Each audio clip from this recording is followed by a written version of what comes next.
한번 이런 일을 당하니까 딸도 잘해. 이렇게.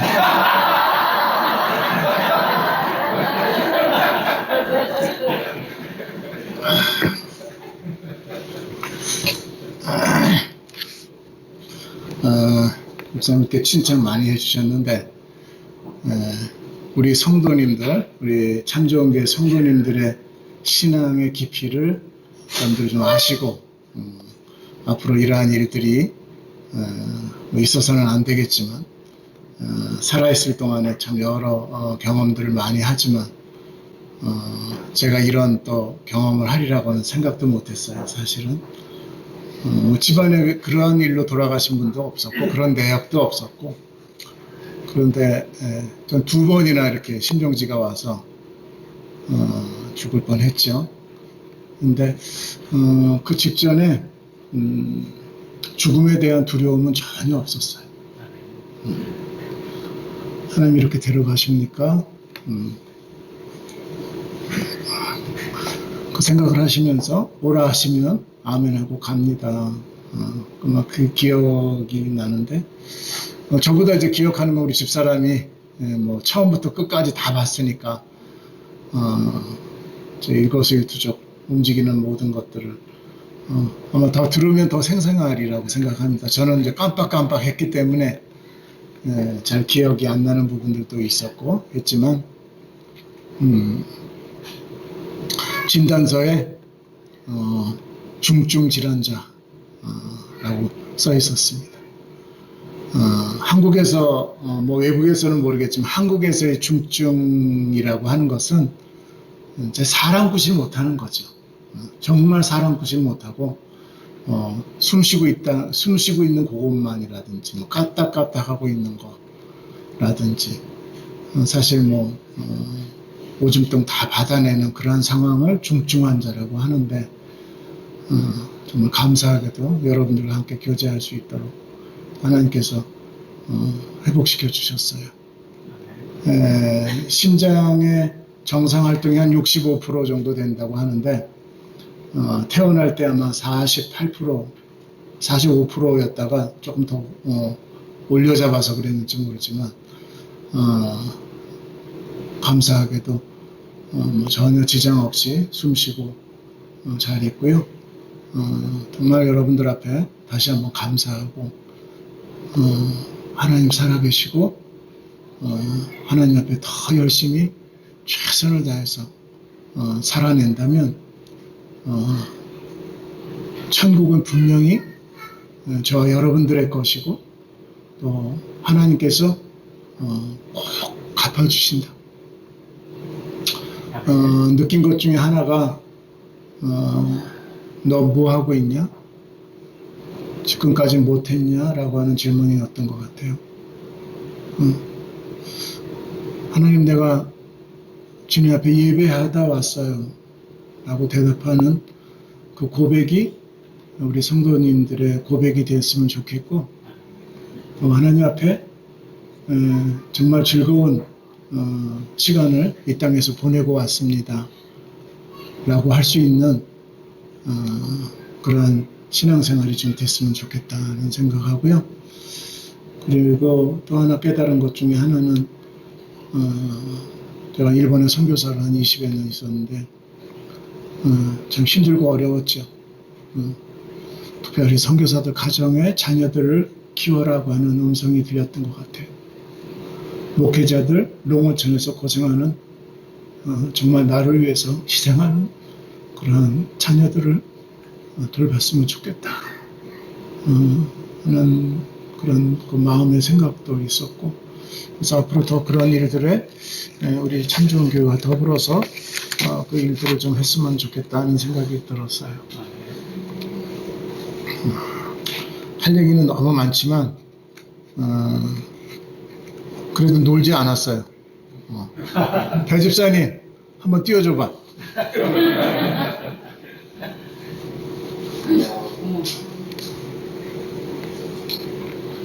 하나하나 설명할까요? 먼저 설명할게요. 이분은 내가 들어가서, 그러니까 이제 중환자실에서 2박 3일 있었고요. 일반 동실에서 3박 4일 있었거든요. 일반 동실에 옮기자마자 이 사람은 막 그냥 입으로 시발시발 막 욕만 하는 거예요. 그래서 너무 참 어이가 없어가지고 왜 그럴까? 괴로워서. 너무너무 괴로워가지고 그냥 어쩔 줄을 모르는 거예요. 들어간 날 퇴원했어요. 약값이 없어서. 약이 병원에 없대요. 그 10일치가 50만 원이래요. 그 뛰쳐나갔는데 나 퇴원하기 전날 들어왔어요. 새벽에. 그러니까 끝까지 월요일부터 토요일까지 잠을 한 번도 제대로 자본 적이 없어요. 들어와가지고 그냥 하면서 와 1시 반쯤 돼서 이제 좀 잠을 들려고 하니까 들어와가지고 저는 막 욕을 하면서 또 들어왔다고 이제 괴로워하니까 그렇게 하면서 간호원을 좀 부를까 이거 시끄러워서 그냥 뭐 한두 시간을 그냥 시끄럽 막 하고 그냥 이제 자기 이제 짐 챙기느라고 그러니까 한 2박 3일 나갔다가 이제 다시 들어와서 새벽에 이제 입원한 환자인데 이분도 심장 질환이 있어서 지금까지도 이제 고통스러워가지고 견디질 못하고 에어컨 바람을 더 세게 틀어달라고 우린 추워서 덜덜덜덜 떨고 있을 정도인데도 그 몸의 열 때문에 그러더라고요. 그래가지고 그 다음날 이제 퇴원하는 날인데 꼭 참길 잘했지요. 전도했으니까. 정말 그 다음에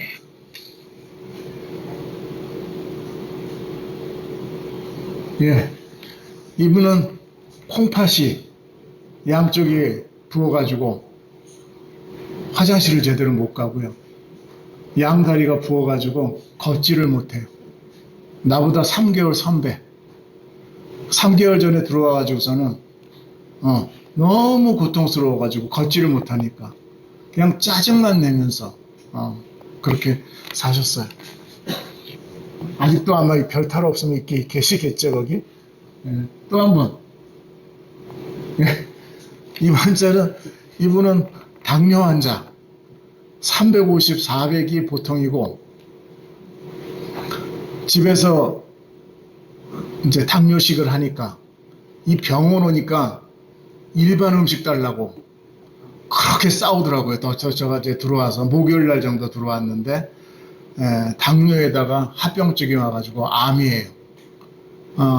그러니까 이제 그 암 이제 주사 맞기 위해서 대기하고 있었던 사람이에요. 한결같이 정상이지 않고 정말 내일 모레 나이로 봐서도 뭐 여러분들 아시겠지만은 거기에 병까지 얻어가지고 정말 심신과 모든 마음이 뭉그러져가지고 괴로움과 한탄뿐이었던 것 같아요. 제가 무슨 말을 할까 하다가 괜히 젊은 친구가 나대는 것 같아서 겸손하게 있다가 내일 퇴원하는데 금요일날 저녁에 이 세 분이 이제 다 온 거죠. 이제 와서 전부 괴로워가지고 약 처방해달라, 이제 뭐 주사 놔달라, 그냥 중환자실 이상으로도 시끄럽더라고요 병동이. 중환자실 얘기하면은 여러분들 까먹을 거예요. 정한 간호사들부터 전부 다 반말이고요. 그 다음에 여기저기에서 소리 지르고, 저도 묶여 있었거든요. 양손이. 얼마나 힘들었겠어요. 지금도 다 멍자리가 다 있는데, 정말 중환자실은 경험 안 하는 게 좋을 것 같아요. 종말할 때. 여러분들, 정말, 자기 몸을 잘 다스리고, 잘 관리해야 되는, 책임이 여러분들에게 있어요. 분명히 있어요.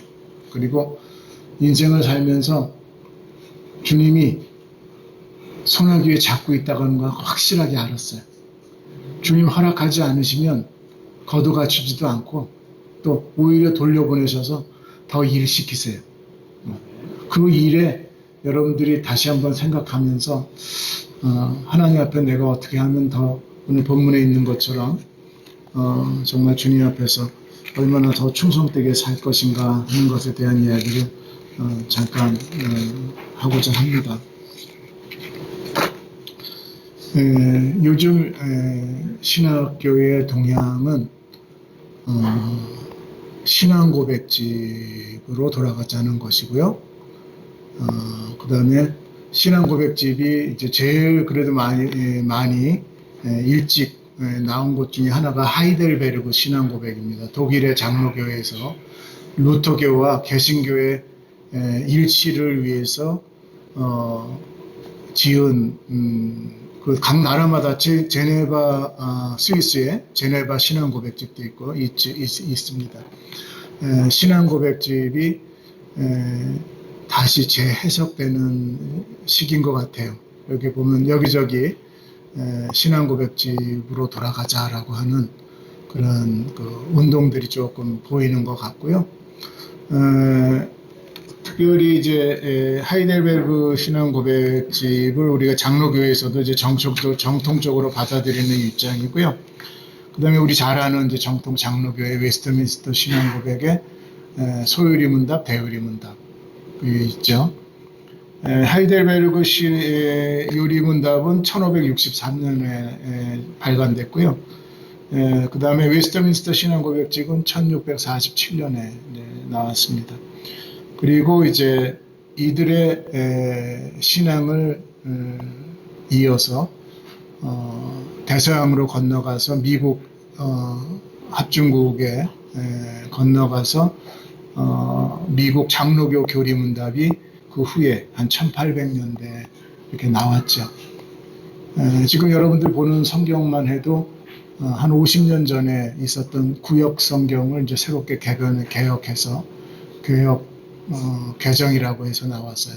50년 동안만 해도 언어의 풍습과 언어의 쓰임과 단어의 의미 이런 것들이 이제 전혀 이제 다른 의미로 나오기 때문에 나오는데 벌써 한 400년, 300년 이상 된 요리문답집으로 이제 돌아가자라고 하는 이제 그러한 운동이 많이 일어나는 것 같은데 그것이 이제 제 가까운 학교에서 총신대회는 물론이고 우리 서울성경신학대학원대학교에서도 보면 그런 번역서들이 이제 새롭게 많이 나와요.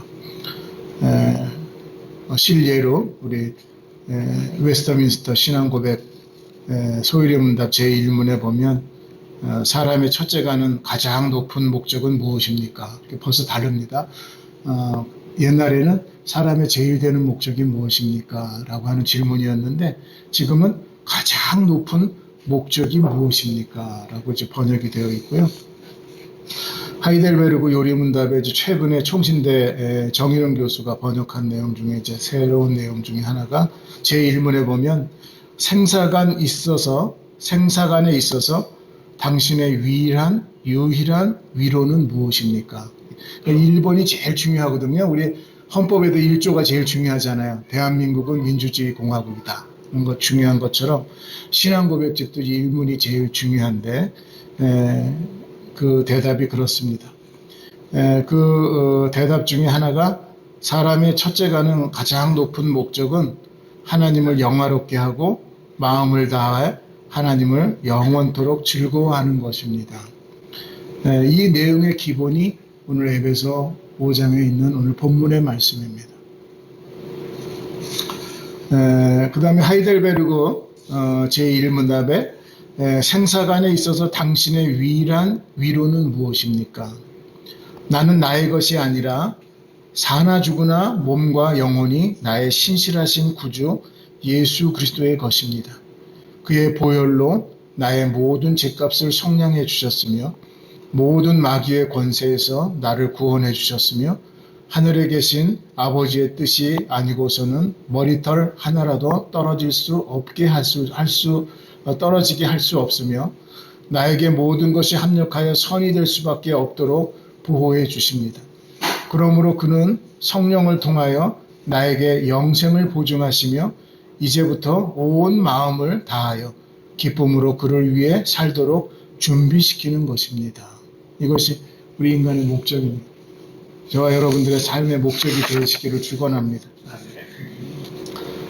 미국 장로교 교리문답 1번은요. 당신은 누구입니까? 라는 제목입니다. 대답은 나는 하나님의 자녀입니다.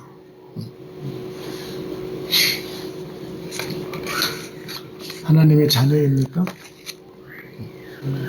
네, 하나님의 자녀입니다. 장로교가 우리 한국 땅에 일찍 들어왔고요. 또 우리 한 60% 이상이 장로교인들, 장로교회이죠. 장로교회는 가장 중요한 것이 성경입니다. 그리고 성경의 교리문답입니다. 성경을 배우는 것을 가장 중요하게 생각했고, 그래서 저 어렸을 때만 해도 성경 사경회가 있었고요. 사경회라 그랬어요. 부흥사경회, 뭐 이렇게 그 후에는 그렇게 했지만, 성경을 연구하는 그런 방학 되면 성경을 연구하는 구락부들이 많이 있었고요. 또 그러한 일들에 또 같이 열심히 또 해본 적도 있었던 것 같습니다. 오늘 읽은 이 본문의 내용은 성화에 변화받은 우리 그리스도인들의 삶의 모습인 거죠. 요즘 우리 신 목사님께서 어제부터 예정교리에 대해서 설명을 하셨고 계속 이제 아마 진행하실 것 같아요. 나는 예정교리를 믿는다 아니면 믿지 않는다. 1번 한번 손들어 보세요. 정말 솔직히 내 마음속에 나는 예정교리를 믿어. 나는 좀 의문이 들어 한때 예정교리를 나는 믿는다. 1번 2번 나는 도대체 이해가 안 돼. 이게 뭐 사람이 하나님이 정해놓으셨어? 내가 정해야지. 내 인생 내가 정해야지. 2번 우리 장로교회니까 2번은 설마 우리 박 목사가 들었어요? 한 집에 장로교인과 침례교인이 살고 있습니다. 순복음교회가 교인이 살고 있는지 모르겠어요. 그런데요, 이제 우리가 조직 신학을 하면 첫 번째 이제 신론이 제일 먼저 나오죠. 그 다음에 이제 기독론이 나오고 인간론이 나오고 그 다음에 기독론이 나오고 네 번째 이제 구원론이 나와요. 그런데 예정교리는 사실 신론에 있어요. 하나님의 그 깊이, 하나님의 뜻을 알기 위해서 예정교리가 사실 4번에 있으면, 구원론에 있으면 더 좋지 않았겠는가 그렇게 생각해 본 적도 있어요. 그런데 구원론을 우리가 성령론이라고도 얘기해요. 구원론을. 왜요? 성령이 역사하세요. 100% 성령이 역사하세요. 그러니까 간단하게 구원론을 이해하면 예정교리가 이해돼요. 그리고 잡다한 이야기를 할 수가 없어요. 구원론의 첫 번째 단계가 뭔지 아세요? 뭔지 아세요?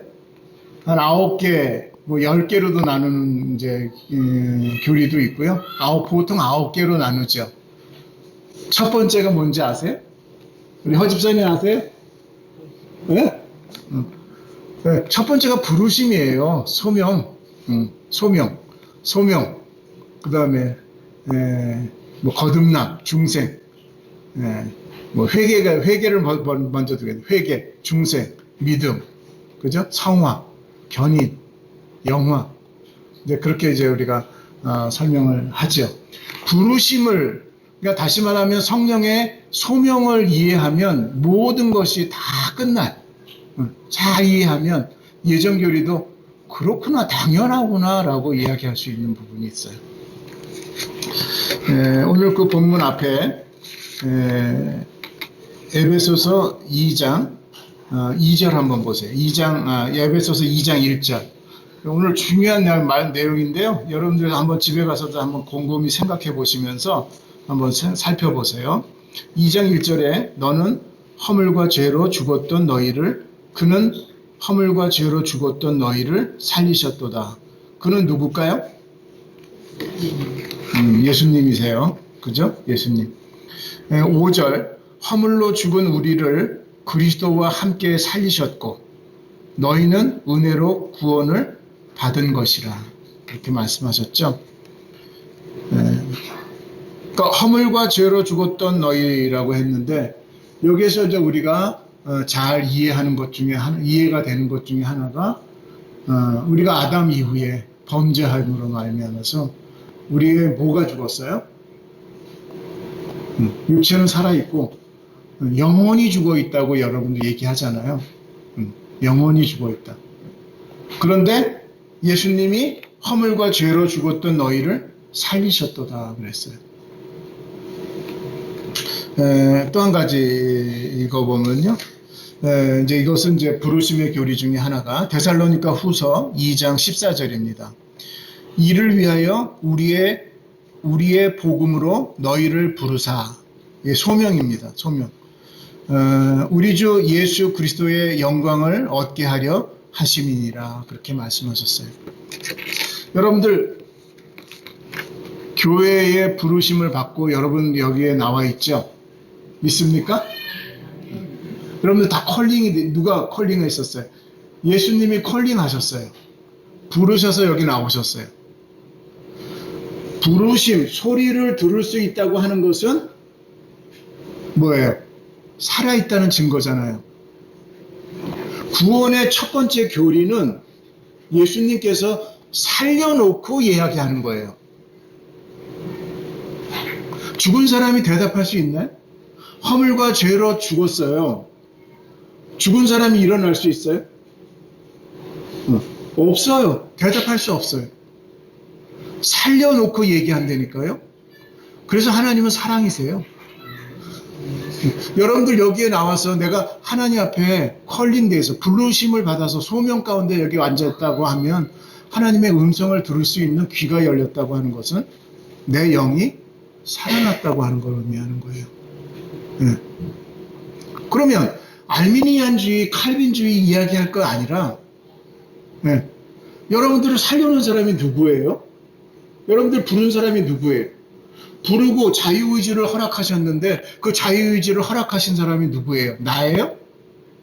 아니에요. 하나님이세요. 성령님이 나를 먼저 살려놓으시고 그리고 부르셔요.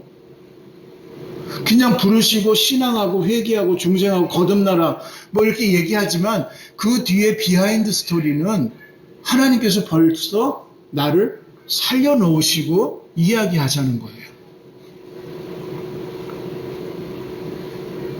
벌써 시작이 하나님의 주권이에요. 하나님의 무조건적인 힘이에요. 능력이에요. 능력으로 하나님의 능력으로 나를 살려놓으시고 그러시고 하나하나 차근차근 너 뒤를 돌아봐라. 회개해라. 그리고 그 믿음 안에서 거듭나라. 그리고 네가 거룩해져라. 라고 하는 이야기는 내가 스스로 살아나가지고 이야기하는 게 아니에요. 하나님이 먼저 살려놓으셨다는 거예요. 그러면 예정교리가 이해돼야 안 돼요? 하나님이 살려놓으셨어요. 언제? 만세전에, 창세전에. 그런데 내가 단지 성령의 역사 속에 이제 깨닫고 이제 내 영이 살아났다고 하는 것을 인정하고 고백하는 거예요. 아직까지도 내 영이 어리죠. 그래서 바울도 그렇게 얘기하잖아요. 내가 어린아이와 같다. 장성한 분량을 얻기 위해서 이제는 어머니의 젖을 떼라. 영이 갓 살아났는데 어른 될 수 있어요? 어린아이거든요. 그래서 물 주고 심 주고 정말 우리 어저께 우리 신목사님 그거 열변을 토하시면서 예정교리를 설명하시면서 이해하는 것 중에 하나는 바로 그 내용 때문인 거거든요. 살려놓으시고 하나님께서 이야기하자는 거예요. 살려놓으니까 가방 내놓고 돈 내놓으라는 거지, 인간은. 이렇게 죄와 허물로 못돼 처먹었다니까요. 정말로. 우리 인간이 그런 인간이에요. 어저께 참 우리 신부님 답답해서 그 말씀 많이 하셨는데 아니 저런 사람 왜 전도하냐고. 오히려 다른 사람들 전도하면 더 쉬울 텐데. 그런데 정말 이 성경 가운데에서 정말 그 깊은 심도를 깨달으면 그 성도를 하나님이 불러주셨는데 어떻게 하라는 거예요? 네 스스로 판단하지 말고 하나님께서 불러준 자를 내가 어떻게 물리치냐는 거죠. 이 말씀을 우리가 생각하시면서 예전 교리를 좀 더 깊이 이해한다면 그건 성경 얘기인 거거든요. 누구누구의 주의가 아니라 성경에서 말하는 거예요. 하나님이 어떻게 했다고요? 우리를 불러가지고 너희를 살리셨다고 얘기했잖아요. 뭐로? 오늘 이 성찬의 피로.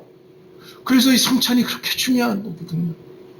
성만찬을 우리가 이렇게 나누는 것 중에 하나는 우리가 늘 먼저도 얘기했지만 얼마나 감사한지 몰라요. 사실 이 성만찬을 주인글리가 기념설로 이야기를 했거든요. 그러니까 장로교인들은 거의 기념으로 알고 있어요. 그래서 1년에 한두 번밖에 안 해요. 근데 정말 실질적으로 칼빈도 마찬가지지만 성만찬은 굉장히 중요하게 생각하셨어요. 왜? 살린 피가 그리스도의 포도주였거든요. 예수님의 피였거든요.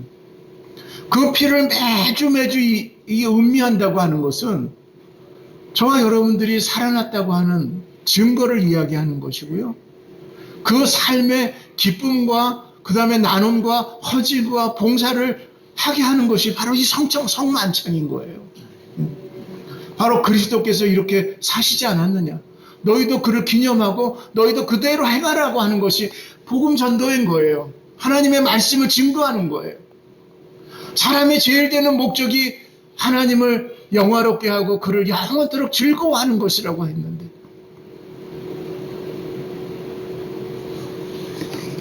사실 이제 제 마음속에 그 시기가 사실 이제 방학을 이제 앞두면서 신학교를 좀 이제 마무리해 가면서 좀 여러 가지로 힘들었어요, 사실은. 그런데 우리 엄 목사님도 이렇게 힘든 가운데 오셨고 또 이렇게 모실 수 있어서 굉장히 기뻤는데 오셔서 행동하는 것들이 참 마음속에 마음이 아팠어요. 그리고 그날은 신사모님 모시고 가는 날이었고 공항에 모시러 가는 날이었거든요. 여러 가지로 참 마음이 굉장히 무거웠어요. 그것을 하나님께서 말리셨던 것 같아요. 우리 한 식구로서 함께 나누면서 기도하시고 또 함께 그 나누지만은 그 가정마다 가지고 있는 그 기도에 정말 말할 수 없는 그러한 고백들, 정말 하나님 앞에서 눈물을 흘리며 호소할 수밖에 없는 그러한 것들. 사실 우리 마음속에 우리 각자 다 그런 십자가의 짐들이 있죠. 그 십자가를 지고 우리 주님을 따르라고 하신 그 말씀 속에 여러분들 생각하면 생각할수록 정말 눈물을 흘리면서 기도하지 못했던 것, 정말 이번에 병실에 있으면서 참 기도 많이 했고요. 어린 시절에 신학교 시절에 어느 교수님이 성경과 찬송을 못할 때가 있어. 성경을 마음대로 볼 수가 없고 찬송을 마음대로 부를 수가 없을 때가 올 거야. 그때가 1970년대 말 80년대 초였었어요.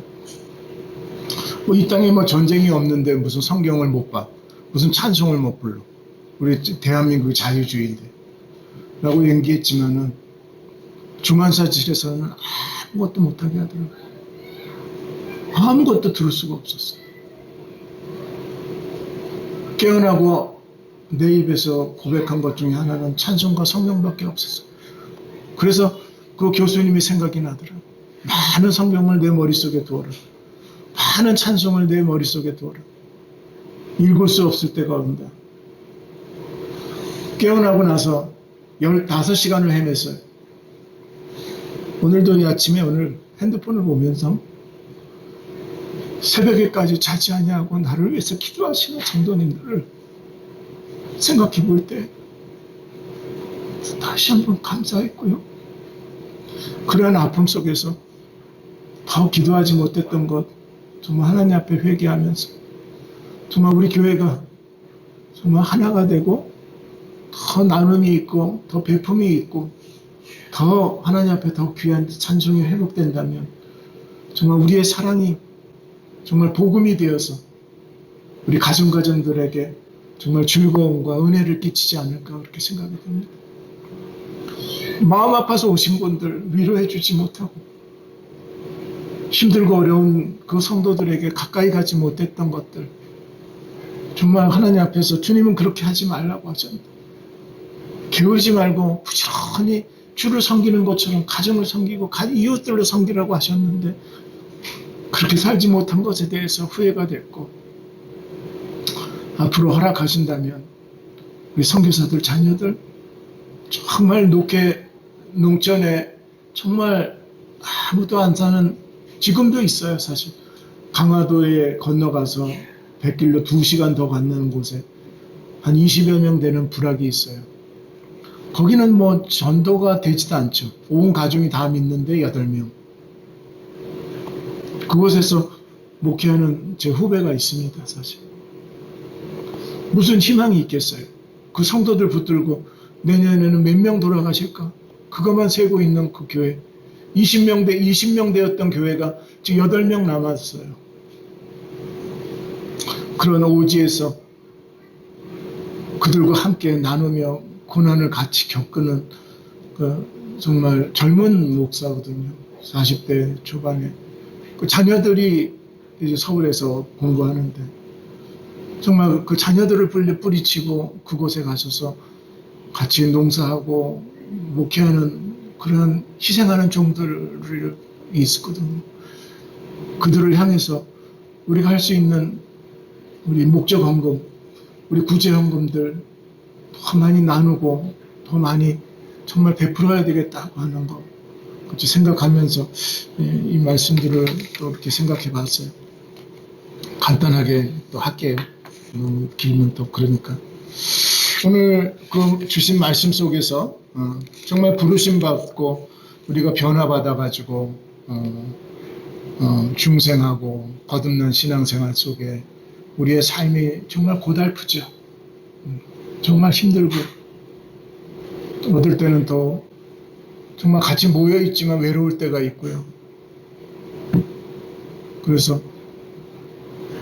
누가 어느 집사님이 주님은 나의 치료자라고 고백하면서 그 찬송도 했고요. 찬송하면서 한 3, 40곡 이상 했고 말씀도 외우는 거 안 외워지는 거 그냥 생각하면서 정말 그 중환자실에서 그렇게 시간을 보냈어요. 그렇게 길 수가 없었어요. 그 24시간은 말할 수 없는 고통이었어요. 거기 오줌줄은 매놨지 뭐 모든 게 다 고통이었어요. 사실 그렇게 못 살게 해서 살리는 것 같아요. 사실 어떻게 보면 그렇게 못 살게 하더라고. 1시간이 넘다고 혈압재지. 혈압 빠진 게 이게 팔목이 끊어지는 줄 알았어. 1시간마다 혈압을 재는 거예요. 그 다음에 하루에 한 번, 2번은 피 뽑고, 피도 뭐 앵간히 뽑아야지. 그냥 이런 주사바늘로 하나 뽑아놓고서는 그건 뭐예요? 그러면은 이거 가지고 검사 안 되는 거예요. 변화가 있는지 없는지. 그래서 그거 참 중요하더라고. 피 뽑는 게. 헌혈을 했으면 한 사발은 했을 거야. 일주일 동안 그저께 그냥 피를 뽑아야 되더라고. 그리고 사람이 안 말라. 피 뽑죠. 그 다음에 또 1시간마다 혈압제인데, 그 다음에 눈 또 후라시로 눈 비치지. 뭐 그냥 아래 위에까지가 전부 다 고통인 거예요. 중환자실은. 아침마다 싸움이 소리 지르지 조용히 하라고 간호사들 소리치지. 그래 중환자실은 남자가 왜 이렇게 많은가 했더니 그 뭐 힘으로 다 이렇게 해야 되니까 나만 남자 간호사들이 이렇게 많더라고요. 그러니까 말로 다 할 수가 없었어. 그럼에도 불구하고 이렇게 살아서 하나님 앞에 은혜를 나누고 감사하게 하는 것 중에 하나는 참 그때 이렇게 이 복음서를 생각하면서 바울이 그렇게 생각나더라는 거예요. 저도 바울의 그 삶 속에 다메섹 이후의 고난의 삶 속에서도 정말 그렇게 힘들게 살면서 그때 제일 기억에 남는 것 중에 하나가 갈라디아서 6장에 내가 예수의 흔적을 가졌다. 예수의 흔적을 가졌다. 예수를 핍박하던 그가 예수님의 흔적을 가지면서 그가 그렇게 뭐라고 보면 알아요? 이후로는 누구든지 나를 괴롭게 하지 마. 더 이상 괴롭게 하지 마. 나는 내 몸에 예수의 흔적을 가져. 그렇게 고백하잖아요. 갈라디아서 6장 17절. 여러분들은 다 예수님의 부르심을 받은 자들이고요. 예수의 흔적들을 가진 사람들이에요. 예수를 만났잖아요. 과학자가 우리 교회에 많지만 과학으로도 우리 하나님을 증명할 수 없다고 말씀하셨어요.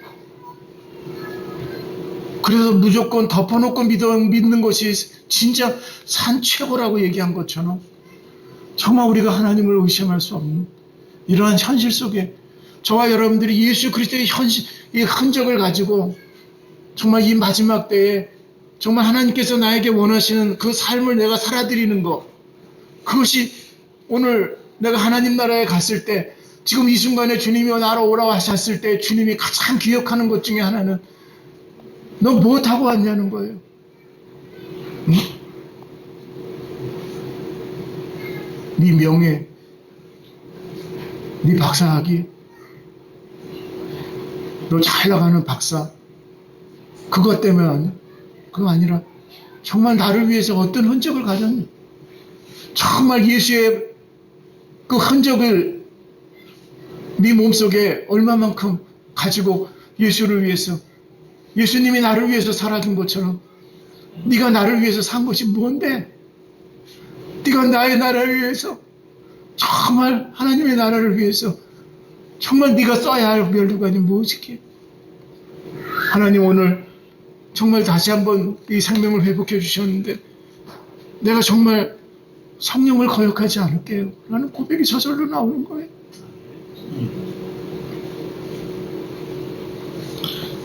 데살로니가전서 5장 23절에 평강의 하나님이 친히 너희로 온전히 거룩하게 하시고 또 너희 온 영과 이 영을 살려내셨잖아요.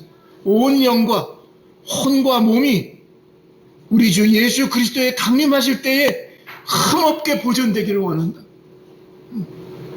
이것은 예수님의 흔적 때문에 우리들이 보존되는 것. 예수 그리스도의 흔적을 위해서, 자녀를 위해서 아파보시고 예수님 때문에 아파보셨고 정말 어느 이유 때문에 아파보시는 그 경험들이 있는지 성령을 거역하지, 성령을 회복하지 마세요. 성령의 역사를 거역하고 성령의 역사와 타협하는 성도들이 있더라고요. 이제 주님이 불러주셔서 나를 거듭나게 하셨는데 이제도 아직 정신 차리지 못하고 성령하고 하나님하고 거래하자고 떼쓰고 대적하는 사람들이 있어요. 왜 자기를 합리화합니까? 내가 인간됨이라고, 내가 사람이기 때문에 이렇게 할 수밖에 없다고 왜 자기를 합리화하냐고요. 그것처럼 탐욕과 그것처럼 이기적인 신앙이 없잖아요. 하나님이 언제 나와 타협하는 사람입니까? 하나님이 언제 나와 타협하는 존재입니까? 그 위대하신 하나님께서 나를 살려놓고 얘기하자고 하는데 오히려 살아난 나는 가방 끝내놓으라고, 내 물건 내놓으라고 타협하자고 고집하는 그러한 이기적이고 탐욕적인 그러한 신앙생활은 아닌가요?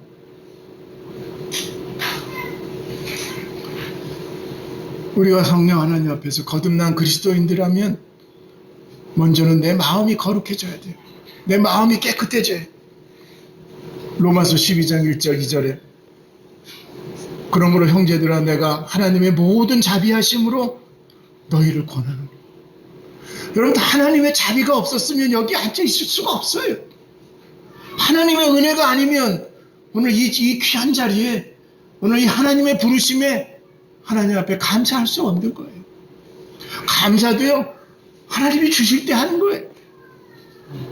하나님이 허락하실 때 하는 거예요. 그러한 존재거든요. 너희 몸을 하나님이 기뻐하시는 거룩한 산 제물로 드리라고 말씀하셨어요. 이게 너희들이 드리는 영적인 예배라고 말씀하셨어요. 그러므로 너희는 이 세대를 본받지 말고 오직 마음을 새롭게 함으로 변화를 받아 하나님의 선하시고 기뻐하시고 온전하신 뜻이 무엇인지 분별하라고 얘기하셨어요. 주님이 타협하자고 말씀하시지 않았어요. 분별하라고 얘기하셨어요. 하나님이 내 마음을 너희들 거룩하게 하셨으니 그 마음속에 이제는 타협하지 말고 올인해라는 거예요. 하나님 앞에 온전하게 하나님 앞에 드려지라고 하는 거예요. 왜요? 성령이 거룩하기 때문에. 예? 거룩한 성령, 그게 거룩이잖아요. 예? 하기야세라고 하는 것이 히브리어 헬라어의 거룩하다라고 하는 말씀인데요. 이것은 죄와 악을 분리하는 거예요. 하나님에게는 악이 없어요. 영원한 순수함밖에 없어요. 영원한 거룩함밖에 없어요. 거기에는 더러움이라고 있을 수 없어요. 그게 하기야세라고 하는 거룩입니다. 하나님이 우리를 거룩하게 하셨다고 그랬는데요. 저와 여러분들이 구원론이 성령론이라고 얘기했잖아요. 성령의 힘있고 성령의 능력을 우리가 부인하지 않는 이상 성령께서 우리를 역사하세요. 얼마나 날마다 저와 여러분들을 깨끗하게 하셔요. 순종할 때. 거역하지 마세요. 하나님 금방 데려가세요. 우리는 가정력도 없어요. 내가 이러리라고는 생각조차 해본 적이 없어요. 누구보다도 더 건강하다고 생각했어요. 그런 나도 하루아침에 갑니다. 우리는 거룩을 저와 여러분들이 내 마음판에 잘 새겨야 돼요. 그래서 오직 마음을 새롭게 함으로 변화를 받으라고 말씀하신 이 변화에 우리는 타협할 생각하지 마세요. 하나님 앞에 온전하게 순종하는 거예요. 그럴 때 하나님께서 내 몸까지도 거룩하게 해주시는 거예요. 레위기서 11장 44절에 나는 여호와 너희 하나님이라 내가 거룩하니 너희도 몸을 구별하여 거룩하게 하고 땅에 기는 바 기어다니는 것 같이 인하여 스스로 더럽히지 말라고 말씀하셨어요. 우리를 더럽히지 말라고 말씀하셨어요. 깨끗하게 부르신 하나님이 저와 여러분들을 깨끗하게 사용하시기를 원하세요. 우리는 더러워질 수가 없어요. 세상과 짝할 수가 없어요. 세상 사람들과 함께 할 수가 없어요. 내 마음과 내 몸이 우리 주님이 주인이라고 말씀하셨어요. 에베소 4장 29절에 무릇 더러운 말은 너 입 밖에도 내지 말라. 오직 덕을 세우는데 소용되는 대로 선한 말을 하도록 듣는 자에게 은혜를 끼치라고 우리에게 말씀하십니다. 오늘 주신 본문의 내용입니다. 거룩한 사람은 신앙생활 또한 거룩해야 합니다. 너희가 전에는 어두움이더니 이제는 주 안에서 빛이라고 말씀하셨습니다. 빛은 생명이요 예수 그리스도임신. 빛의 자녀들처럼 예수 그리스도의 자녀들처럼 행하라고 명령하셨어요. 행해야 된다라고 하지 않았어요. 부탁하지 않으셨어요. 행하라고 말씀하셨어요. 빛의 열매는 모든 착함과 의로움과 진실함이라고 말씀하고 있습니다. 여러분 오늘 이 말씀은 무엇을 이야기합니까? 똑같은 말씀이 갈라디아서 5장 22절에 성령의 열매의 말씀을 요약한 내용이라고도 얘기할 수 있어요. 성령의 열매는 바로 우리 그리스도인들의 신앙의 품격입니다. 여러분들의 품격을 낮추지 마세요. 여러분들의 자존심은 하나님이세요. 하나님께서 세우십니다. 그 위대하시고 그 존귀하신 품격을 왜 낮추십니까? 왜 세상 것들과 바꾸십니까? 하나님 나라의 품격은 모든 착함인 것이. 왜 그렇습니까? 주님이 착하시기 때문에. 아픈 사람을 보면 불쌍히 여기고 측은히 생각하고 배고픈 사람들에게는 먹여주고 착한 사람이 하는 거예요. 의로움이라고 말씀하셨습니다. 의로움은 뭡니까?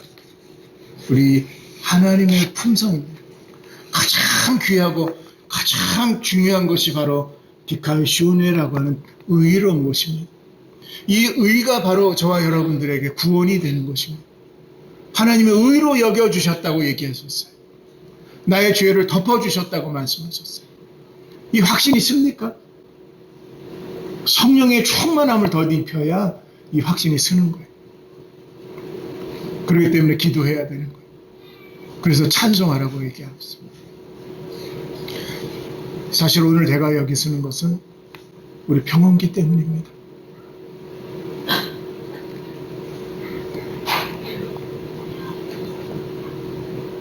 (30여) 명의 우리 교인들뿐만 아니라 타지의 교인들도 함께 기도합니다. 그 평온기의 역사를 여러분들, 이것을 우리가 성령의 맛이라고 이해할 수 있어요. 하나님을 믿는 그리스도인들의 즐거움. 야, 예수 믿는 사람들은 뭐 저렇게 재미가 있을까? 텔레비도 안 보고, 뭐도 안 하고, 놀러도 안 다니고, 맨날 앉아서 교회에서 기도만 한다고 하는데, 뭐 재미가 있을까? 정말 중환자실에 있으면요, 재미가 없어요. 모든 게 다 괴로워요. 성령의 맛, 성령의 충만한, 성령의 취해보라고 얘기하잖아요. 하나님의 은혜를 취하면, 은혜에 취하면 이 세상 것이 맛이 없어요. 우리 신학생 중에 3년 동안 우리 신학교에 개교해서 저기 남양주에 살아요. 남양주에 사는데 인천까지 왔어요. 한 번도 안 빼먹었어요. 그것도 화요일, 목요일. 3년을 그렇게 하셨어요. 정말 자랑은 안 하려고 했는데 자랑거리가 될 정도로 그렇게 귀한 분이 우리 신학교를 살렸어요. 사실은. 아니, 남양주에 신학교가 없나요? 거기에 인가받은 아세아 연합시나 그 유명한 신학교도 있고요. 뭐 불과 1시간 거리에 뭐 총신대도 올 수 있으니까요. 응? 그런데 2시간 반, 차 한 대 놓치면 3시간이에요. 오는 것만. 오고 가는 거 6시간, 5시간 반 걸려요. 그래도 올 때는 저랑 같이 오니까 봉천동까지 오면은 잠실에서 이렇게 가면은 1시간이 절약된다고 그렇게 좋아하셨어요. 예수를 알고 첫 시간 때문에 이 친구가 변화가 돼가지고 지금 우리 신학교에서 가르쳐요. 얼마나 기뻐하는 3년 동안 그 기쁨에 날뛰어서 정말 이 신학교에서 하나님 앞에 덩실덩실 춤을 추며 감사하면서 누가 뭐라고 해도 화 한 번 내지 않고 정말 하나님 앞에 정말 성령에 취해서 성령의 맛, 성령의 은혜, 성령의 기쁨, 이러한 것들이 정말 우리 그 교수를 통해서 알게 되고 그것도 감사하게 되고 정말 하나님 앞에 구원받은 것에 대해서, 은혜 받은 것에 대해서 귀하게 생각하면서 우리 신학교를 그렇게 섬겼어요. 그러니까 지금 총신대에서 공부하면서 이렇게 문을 열어주시는 거야. 네? 정말 우리 박 목사가 우리 신학교를 얼마나 제일 많이 비웃었어요, 사실은. 응? 신학교가 이렇게 많은데 인가도 없이 네가 뭐 하려고? 응? 내가 일본에서부터 해봤다. 총신대 교수들 데리고. 응? 그 당시만 해도 은혜가 있어가지고 총신대 교수님들이 은혜 받은 교수님들 많거든요. 자비랑 해가지고 일본에 와서 교수하고 했던 그런 기억이 나는데, 네, 그렇게 비웃었어요. 근데 2년 동안 제가 정말 많이 참았죠. 참고 여기 서울 올라오니까 총신대하고 연결돼, 대한신학대학원대학교하고 연결돼, 또 내가 졸업한 서울성경신학대학원대학교하고 연결돼. 이제는 인가받은 대학교 다 끌어안고요. 학생 보내달라고 목까지 기다리고 있는 우리 신학교입니다. 하나님께서 이렇게 세워주시니까 얼마나 그 빛의 열매라고 하는 거, 주님이 열매가 되셔서 주님께서 맺어지게 하시더라고요. 사람 보기에는 빈약한 것 같고 사람 보기에는 아무것도 아닌 것 같은데 하나님이 그렇게 기뻐하셨어요. 그렇게 기뻐하셨어요. 하나님이 기뻐하셨어요. 내가 인가한 학교야. 내가 인정한 학교야. 이곳에서 안드레 같은 제자 하나만 키워봐. 이곳에서 사도 베드로나 요한, 바돌로메, 나다나엘 같은 그러한 진실된 제자 하나만 키워봐. 이 학교 유명해질 거야. 그러한 프라이드가 있는 학교로 하나님께서 세워주셨던 거 우리 얼마나 감사한지. 하나님께서 그 모든 거 다 섬기게 하셨어요. 우리 총신대 100% 우리 장학금 우리 학교에서 다 보내줘요. 그래서 가만히 다 보내주니까 공부를 안 하더라고. 응? 그래서 이제는 B 이상 안 맞으면 이제 안 대주려고 그래. 최소한 B는 맞아야지. 그죠? 오세요. 총신대에서 공부할 수 있고 총신대 졸업장 줄 수 있어요. 예, 무슨 뭐 한양 사이버대학교 총장 이름이 아니에요. 총신대 사이버가 아닙니다. 총신대 졸업장, 총신대 총장 졸업장 줄 수 있어요. 그렇게 하나님께서 세워주십니다. 그렇게 해서 하나님께서 빛의 열매를 귀하게 하나님께서 세워주신다고 하는 거 우리가 다시 한번 깨닫고 정말 저와 여러분들이 거룩해질 때 하나님의 사람 될 때 하나님의 나라에서 저와 여러분들이 꼭 기억되고 그 하나님 앞에서 너 뭐하고 왔냐고 물었을 때 예? 주님 내가 주님 앞에 봉사하고 왔다고. 주님의 귀한 이 사역 주 안에서 정말 주 안에서 많은 영혼들 구원하다 왔다고 감사해야죠. 전도도 그렇더라고요. 보니까 내가 살아나고 나니까 그분들이 얼마나 불쌍하게 보이는지 모르겠어요. 성령이 움직여. 야 가서 전도해. 요즘 병원에서 전도 못하게 하잖아요. 전부 다 축도하고 안수하고 기도했어요. 언젠가 얘기했는지 모르지만 제가 우리 대한민국에서 축도 제일 많이 하는 목사라고 내가 자부합니다. 저는 아침마다 여러분들 이름 가지고 정말 한 사람 한 사람 축도합니다. 누군가 나를 위해서 기도하고 있고 누군가 나를 위해서 축도를 매일같이 받는다고 한번 생각해 보세요. 하나님이 주시는 축복이잖아요. 우리 신동희 목사님부터 우리 안수의 안수 집사님 가정 위에 정말 빼놓지 않고 매일매일 축도하시고 나는 새벽에 일어나기 힘들지만 축도하는 맛에 일어나서 오늘도 축도해야지. 우리 구역구역 하나님 앞에 감사하면서 오늘 말씀 마치도록 합니다. 하나님께서 부르신 것은 살려놓고 말씀하시자고 하는 거예요. 오늘 저와 여러분들이 구원받고 은혜 받아서 정말 변치 않는 믿음 생활을 할 수 있는 것은 하나님이 살려주셨고 또 살려놓고 저와 여러분들을 그리스도인으로 하나님이 다시 한번 세우시기 위해서 기회 주시는 줄 알고 이 기회 놓치지 마시고 정말 바른 믿음의 생활, 거룩한 믿음의 생활을 감당하면 하나님께서 정말 빛의 열매들로 우리 교회뿐만 아니라 가정에 넘치도록 주실 줄 믿습니다.